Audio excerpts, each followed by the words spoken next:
Bom dia a todos. Vamos dar continuidade ao conteúdo da disciplina Tecnologia de Pescados, do curso técnico em Agroindústria.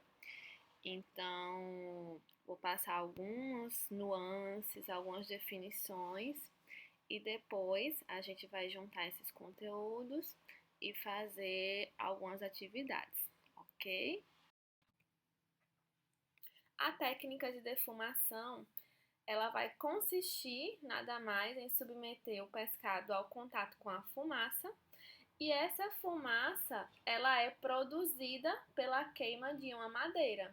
Então, o defumador ele vai ser um equipamento que vai ter o espaço para você colocar a madeira, queimar a madeira e a madeira, uma vez queimada, vai liberar essa fumaça e essa fumaça vai entrar em contato com o meu pescado, que vai estar a uma distância X, que a gente vai definir, dependendo da temperatura que eu quero que esse pescado seja defumado. A gente vai ver que existem pelo menos duas técnicas.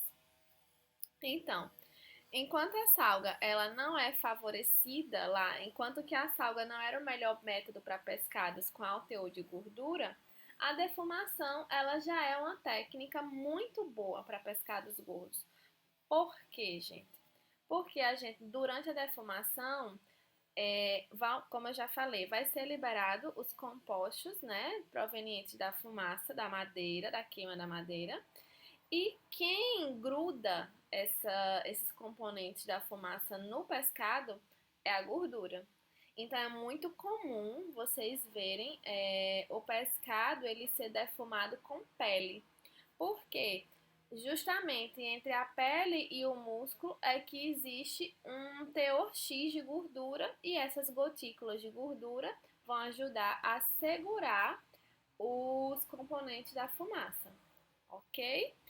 E como eu falei, né, além do efeito de uma desidratação parcial que acontece na defumação, a fumaça ela tem propriedades bactericidas e antioxidante.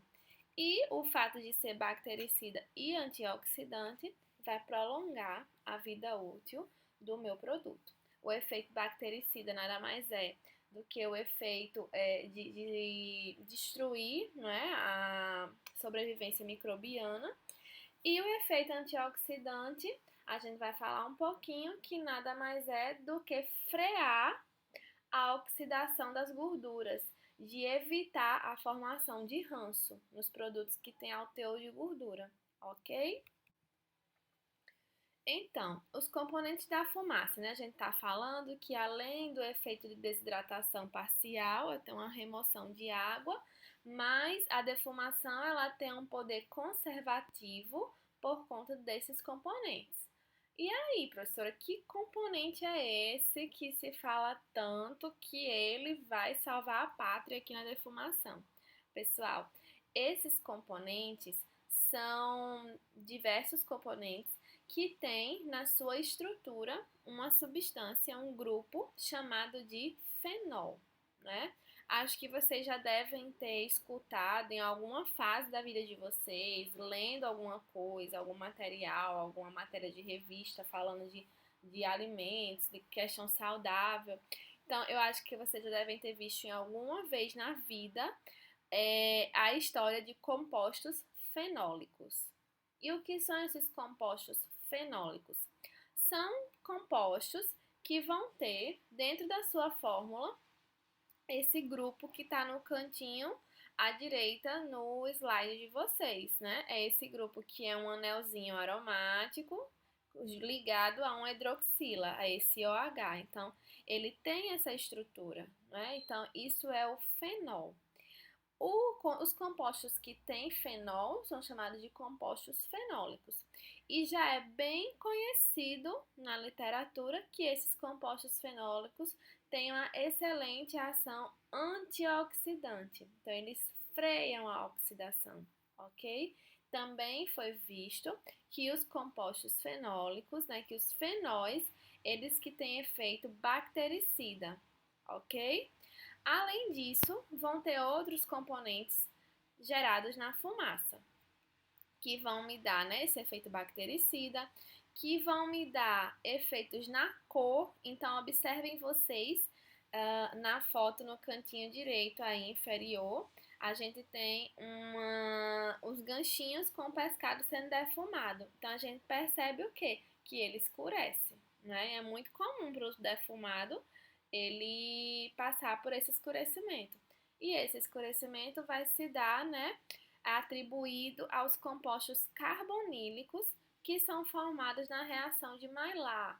Então, a reação de Maillard é uma reação chamada de reação de escurecimento, provocado quando os alimentos são submetidos ao calor. Então, isso acontece com o pão, que vai ficando marronzinho quando está no forno, o bolo, o grão de café, quando ele vai ser torrado, ele é verdinho e fica pretinho depois que ele é torrado.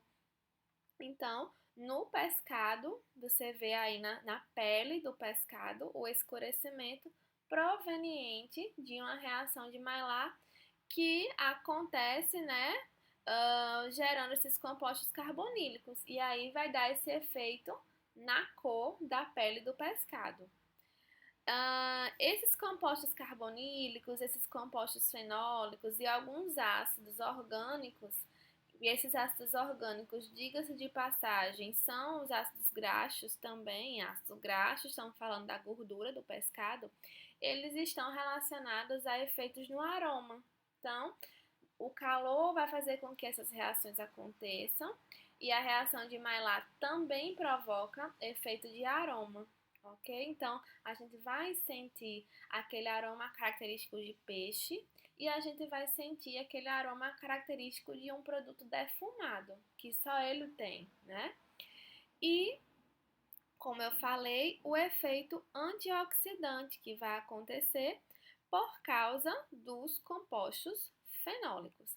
Eu trouxe aqui, só para relembrar, refrescar um pouquinho a memória de vocês, essa estrutura aí embaixo que eu acabei de colocar é a estrutura de um ácido graxo ômega 3, né? É um ácido graxo muito comum no pescado, que a gente já falou anteriormente, é o EPA, né? E esse EPA é um ácido graxo onde ele tem muitas insaturações. E as insaturações, eu falei para vocês em aula, são esses tracinhos duplos que aparecem, né, no meio da estrutura. E cada tracinho duplo desse, ele está, digamos assim, susceptível a se oxidar. Ele quebra essa ligação dupla. Quando ele quebra, a oxidação faz essas quebras se propagarem, a não ser que a gente freie essa reação com um composto que vai evitar essa propagação. E aí, quem vem com esse composto aqui fazendo essa barreira nessas ligações duplas são os compostos fenólicos. Então, eles preenchem, essas ligações são quebradas, e quando elas são quebradas é preenchida pelos compostos fenólicos, e isso evita que essa reação se propague. Então, vai frear a formação de ranço, vai frear a oxidação lipídica e com isso eu tenho uma conservação maior deste pescado, ok? Mas vamos lá, a gente está falando dos componentes da fumaça e agora a gente vai falar um pouquinho dos fatores de influência dos componentes dessa fumaça.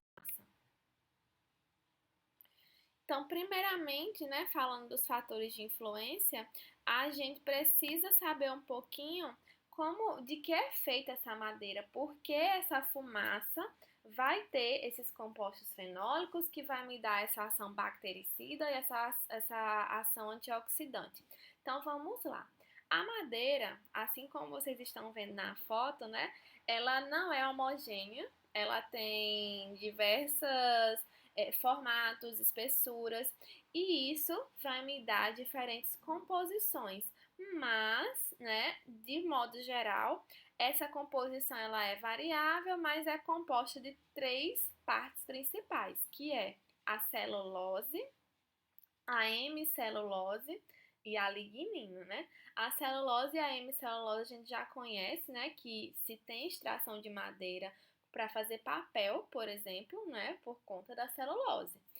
e a celulose e a hemicelulose. E a gente tem aí, no meio da história, a lignina. Então, a lignina é um componente, né, da madeira que está relacionada ao teor de fenóis. Eu vou mostrar para vocês a estrutura de uma molécula de lignina. Então, ela é uma molécula bem complexa, é isso tudo aí mesmo. E eu não sei se vocês percebem, mas a gente tem várias estruturas como essa aqui, ó. Tá vendo? Então, são fenóis, são compostos fenólicos. Então, eu tenho vários, eu só marquei esses porque tá bem aqui no centro, mas tem vários compostos fenólicos aqui, nessa estrutura de lignina. E aí, quando essa madeira é queimada, essa estrutura ela é toda quebrada, e esses fenóis, esses compostos fenólicos se separam e sobem junto na fumaça. Então, por isso que entra em contato com o pescado e aí eu tenho esses efeitos bactericida e antioxidante que a gente está tanto falando aqui, ok? Professora, toda madeira vai ter lignina? Sim, praticamente toda madeira tem lignina. O que vai acontecer é que eu tenho madeiras que vão ter mais, madeiras que vão ter menos. Então, via de regra, a gente diz que as madeiras mais compactas, aquelas madeiras bem duras, têm um teor maior de lignina, ok? Então, madeiras que são boas fontes de lignina, né? Porque são bem compactas. Elmo, mogno, carvalho, eucalipto, castanheira, peroba, nogueira. E essas madeiras são consideradas madeiras bem nobres, ok? O que a gente deve. Aí vem a pergunta, professora, eu não tenho essas madeiras disponíveis para defumar. Eu posso usar qualquer madeira? E eu iria responder a vocês o seguinte: não. O que você deve usar é qualquer madeira que seja não resinosa. A gente não pode usar madeiras que soltem resinas, tá certo?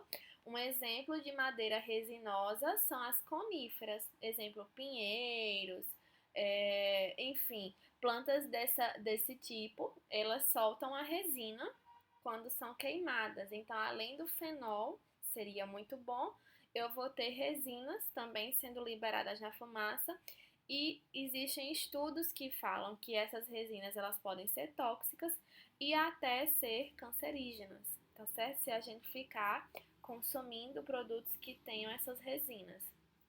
Então, usa-se muito por aqui algarobeira, enfim, você pode usar desde que ela não seja resinosa, né? Então, é algo que a gente tem que prestar atenção. E uma outra observação é, professora, eu posso usar serragem para poder defumar o meu produto? Serragem é mais barata, eu consigo até com doação. Eu diria que você tem que ter muito cuidado com o uso da serragem, porque a serragem é uma mistura, é pó de madeira de diferentes proveniências.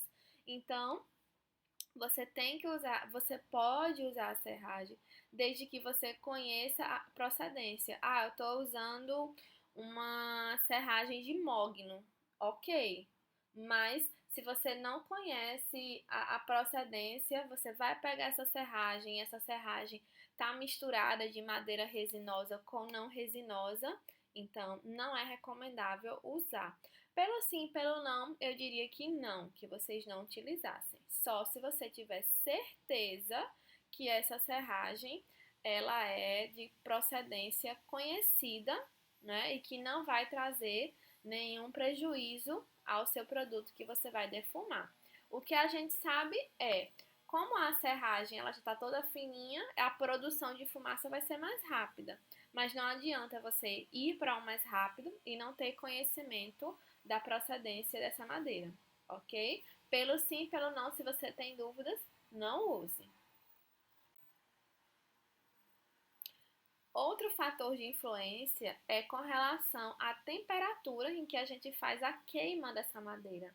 Então, professora, eu tenho como regular a temperatura? Sim. A gente regula, a gente tem medidores de temperatura para isso, mas o que faz a queima ser mais intensa ou mais fraca é a presença de oxigênio. Eu vou para mostrar a vocês alguns equipamentos lá no final e sempre quando a gente tem o espaço para colocar a madeira, vai existir uma portinha onde a gente regula a passagem de ar nessa portinha. Quanto mais ar eu deixo no processo, né, na portinha, quanto mais eu deixo a porta aberta, mais ar entra e eu vou ter uma combustão maior. Eu vou ter uma queima mais intensa. Se eu fecho mais a portinha, eu evito mais a entrada de oxigênio, eu tenho uma queima bem mais leve, bem mais branda. E aí eu vou ter que ter um termômetro para saber em qual faixa de temperatura essa queima está acontecendo, para eu poder regular a abertura, né, ou não, da portinha para poder liberar a entrada de oxigênio. O que é que a literatura me diz? Entre 180 a 300 graus, eu tenho a combustão da hemicelulose. Entre 260 a 350 graus, eu tenho a combustão da celulose. A combustão da lignina, ela só vai acontecer acima de 300 graus. Então, se eu quero liberar os compostos fenólicos, né, eu tenho que subir bem essa temperatura, essa temperatura de 350 graus lá embaixo na chama, ok? Não quer dizer que o meu alimento vai entrar a 300 graus não, porque senão não teria defumação, teria um cozimento, né? Então, é a temperatura da queima na fornalha, certo? Então, acima de 300 graus, entre 300 e 350 graus, eu tenho a combustão da lignina e é nessa faixa que eu tenho a liberação dos meus fenóis, certo? Mas eu tenho uma outra informação, nem tudo são flores. Acima de 350 graus, a gente tem a produção do que a gente chama de HPA, que são os hidrocarbonetos policíclicos aromáticos. E esses hidrocarbonetos, são compostos cancerígenos, né? E eles vão tornar o meu alimento prejudicial para consumo. Professora, então, o que é que eu faço? Eu tenho que deixar a temperatura da queima acima de 300 graus para soltar os fenóis, mas eu não posso deixar que isso suba a partir de 350 graus. Então, o que é que se recomenda? O que está aí em vermelho, que a gente deixe a temperatura da fornalha, lá da combustão, lá na madeira, entre 310 e 345 graus, porque é uma faixa que me dá segurança. Eu não tenho o HPA sendo formado, mas eu tenho certeza que os fenólicos estão sendo liberados. E aí eu tenho os efeitos que a gente já estudou na defumação. Ok? Outra coisa que eu estava falando, né? Eu disse, a temperatura que a gente estava falando de combustão é na fornalha, né? Eu vou ter que dar um distanciamento lá da queima para o meu alimento. Ele fica numa distância, ele fica separado lá da fornalha para que essa fumaça ela entre em contato com o alimento um pouquinho mais fria. Ela tá a 350 graus, ela tá a 310, mas ela tem que chegar no alimento mais fria. Então, o que eu vou fazer? Eu distancio. E aí vocês vão ver que os defumadores, eles têm esse espaço para poder a fumaça se distanciar, certo? Então, quanto a isso, eu tenho dois tipos de defumação que eu posso fazer nos alimentos. A defumação a frio e a defumação a quente. Então, na defumação a frio, a temperatura deve ser controlada, a temperatura da fumaça, para que chegue no produto, né, entre 15 a 30 graus. Então, você vai ver o produto absorvendo fumaça, só que vai ser uma fumaça praticamente em temperatura ambiente. Professora, e como é que eu faço isso? A gente vai ter que ter uma forma de controlar a temperatura de combustão, mas eu tenho que distanciar bem o meu alimento lá da fonte de calor para que ele receba essa fumaça nessa temperatura mais fria. Este processo, como a temperatura está bem baixinha, Para que a defumação aconteça por completo, vai durar de 1 a 4 dias no defumador. Então, eu vou ter um consumo bem maior de madeira, eu vou ter um tempo bem maior para ficar pronto, até que a umidade do produto chegue em torno de 40%. Nesse caso, eu tenho a ação dos compostos, né? Apenas a ação dos compostos fenólicos depositados, e o meu alimento defumado, meu pescado defumado, ele chega a durar em torno de 14 dias só na refrigeração, ok? Uma outra técnica que eu posso fazer é a defumação a quente, onde a temperatura ela já chega em torno de 60 graus, 70 até 80 graus, então chega mais quentinha. Eu vou ter nesse caso, além da defumação, eu vou ter o cozimento do pescado, então ele já sai apto para consumo. E eu tenho nesse caso agora um tempo mais curto. Eu levo agora de 4 a 5 horas para ter um produto defumado e a durabilidade dele vai ser um pouco menor, porque ele vai ficar até 10 dias sob refrigeração. E aí pode gerar uma confusão, professora, por que eu vou estar com a vida útil menor quando eu atinjo mais rapidamente a defumação? A literatura diz, gente, que lá no primeiro caso, na defumação a frio, eu não tenho cozimento. Porém, a fumaça, ela transmite mais compostos fenólicos quando ele passa dias dentro do defumador. Então, o pescado ele tem uma vida útil maior porque ele, nesse período, absorveu mais compostos fenólicos, né? Então, ele ficou de 1 a 4 dias. Na defumação a quente ele dura bem, mas vai durar menos que a defumação a frio.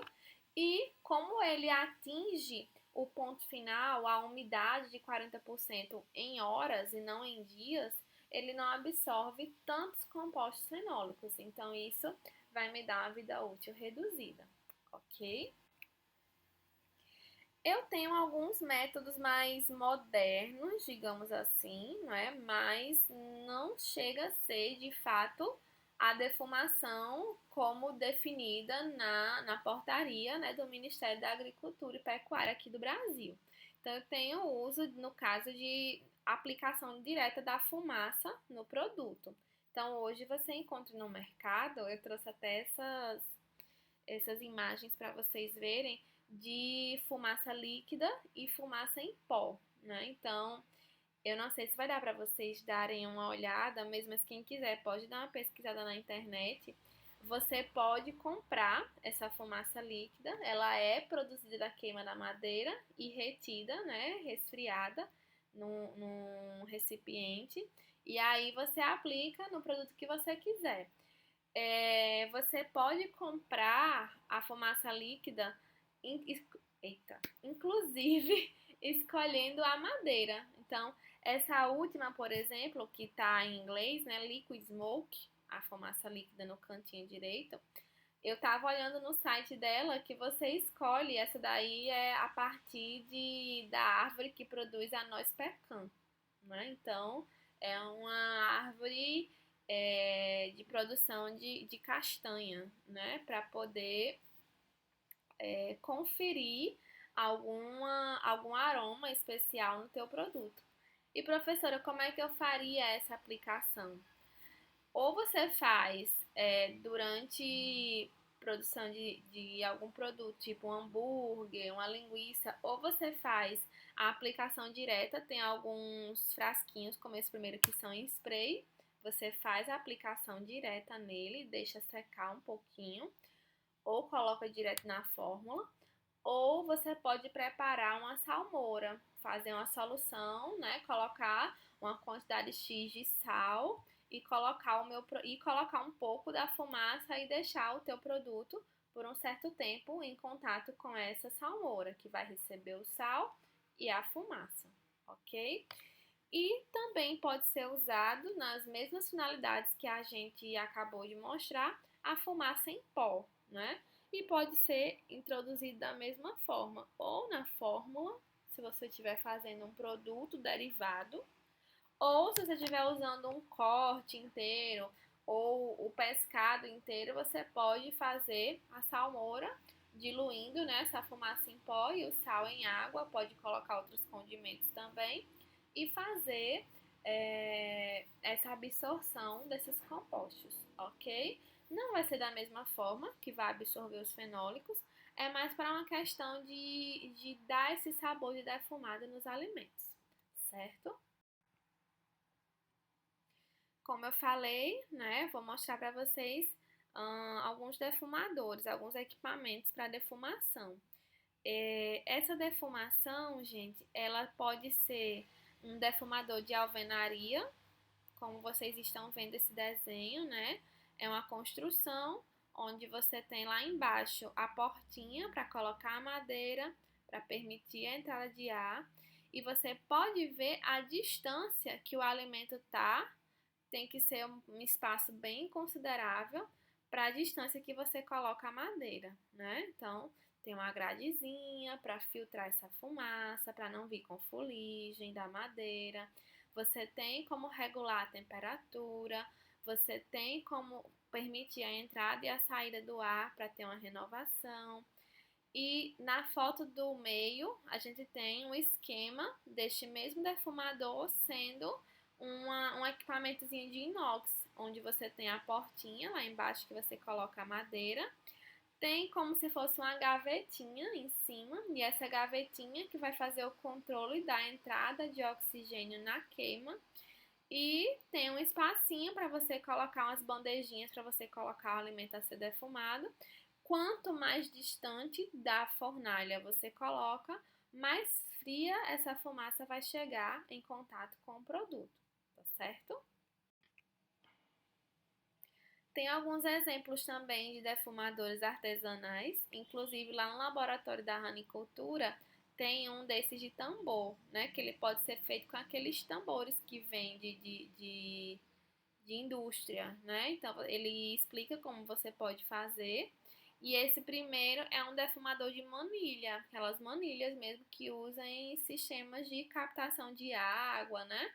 Então, ele ensina você, dá todas as medidas, ó. Embaixo seria uma estruturazinha que você poderia fazer para fazer a fornalha. Tem as medições. Em cima da manilha, ele sugere que você coloque, né, umas gradezinhas para poder pendurar o produto em ganchinhos, assim como tá na foto aí no cantinho direito, né? O pescado ele todo filetadozinho, pendurado em ganchinhos.